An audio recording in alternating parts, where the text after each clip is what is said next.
This is the second in a series of videos where I'll be working through the creation of this scene from design, modeling, UV mapping, texturing and animation. If this content interests you but you have no patience, check out Udemy for my in-depth ArcViz courses. Use the link in the description below for a discount. Hit the subscribe button under this video and use the bell icon for notifications. Also hit that thumbs up so this video reaches more people. In this video, we'll start blocking in the environment for the scene using the Blender GIS add-on. We use this to get map data from Google into the viewport. That way, the location we place the house will have accurate elevation and surrounding environment data. To begin, I can drag in a web browser. Here, I've searched Blender GIS. The add-on is available to download from GitHub. The README link has loads of information on using the add-on. Have a read for further information and known issues. In the code drop-down menu, we can choose to download zip. From here, we can save file. This zip file just needs to be saved, and on install of the add-on, Blender will handle unzipping.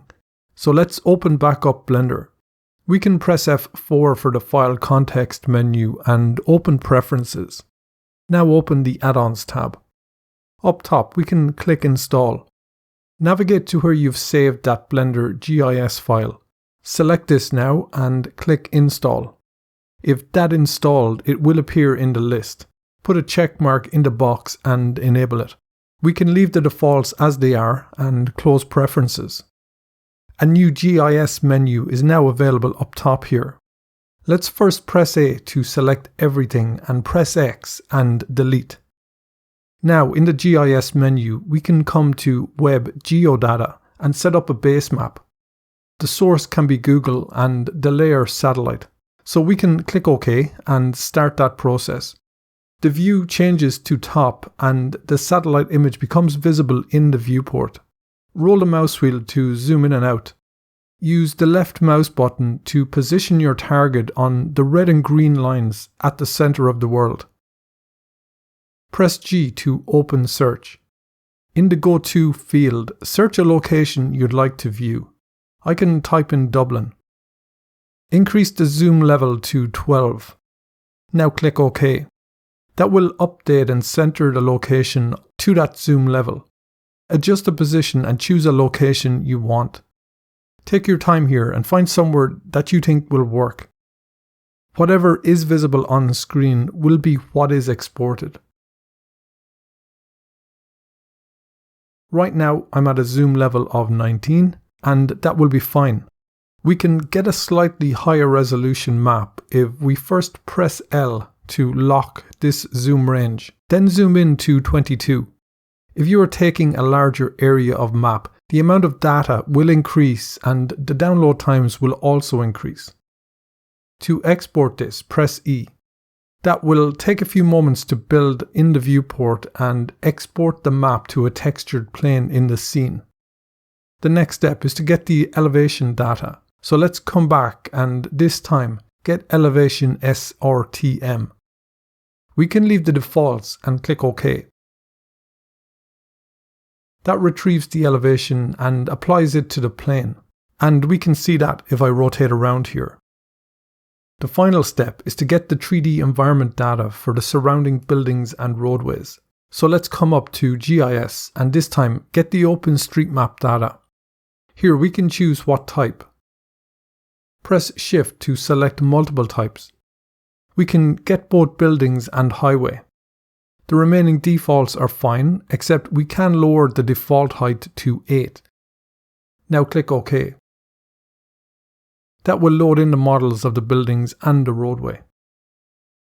In the outliner, let's Shift select all these objects we just imported. Now drag and drop them into the collection here.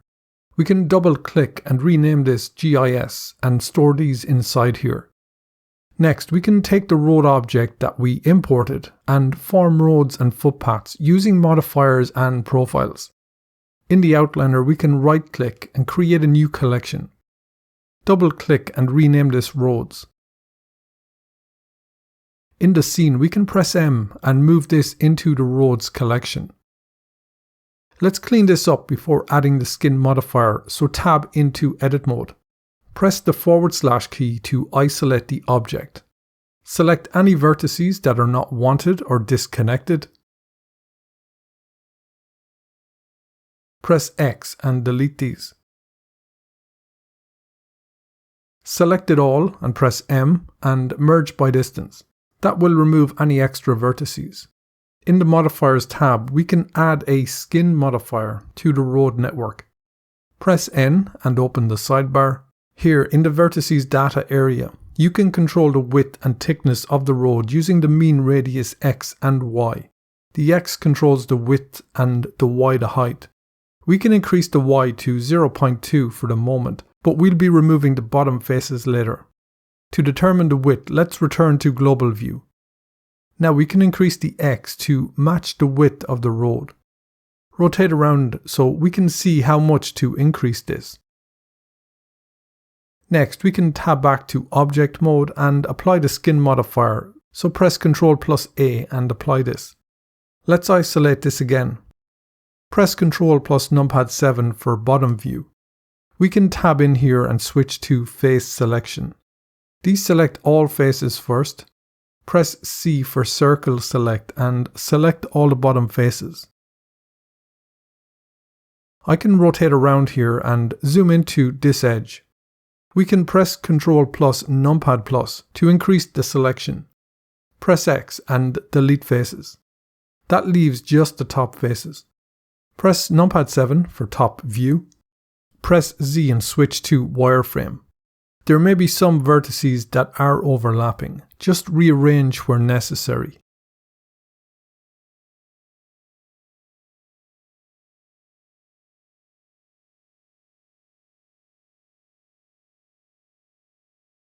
With that cleaned up, let's return to global view. In the modifiers tab, we can add a shrink wrap modifier. We can use this modifier to project onto the surface of the map plane. So let's switch back to solid shading. Drag select any vertices that are not overlapping on the map.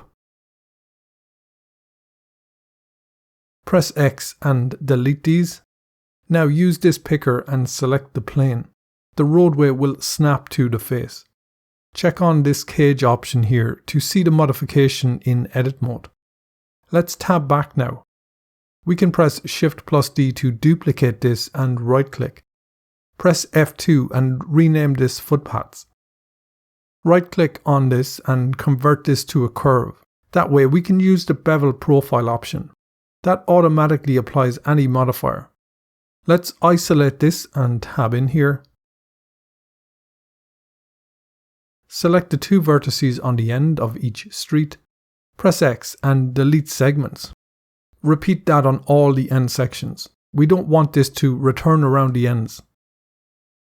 We can tab back and return to global view. In the outliner, we can right click and add a new collection. Rename this Footpath Profile and press Enter.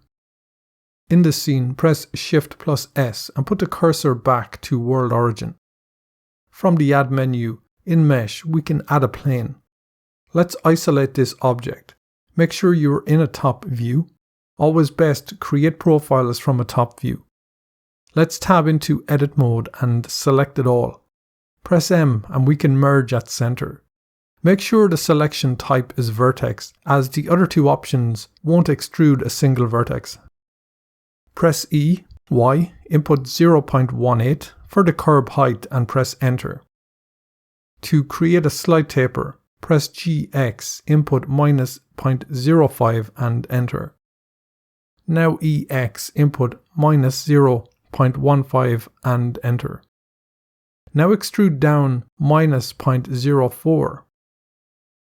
Press Shift+D, X and drag this vertex over here slightly. Now press EX, input -2 and enter. We can adjust this later if necessary, but it will do for now. Let's tab back and right click and convert to a curve. Now we can return to global view.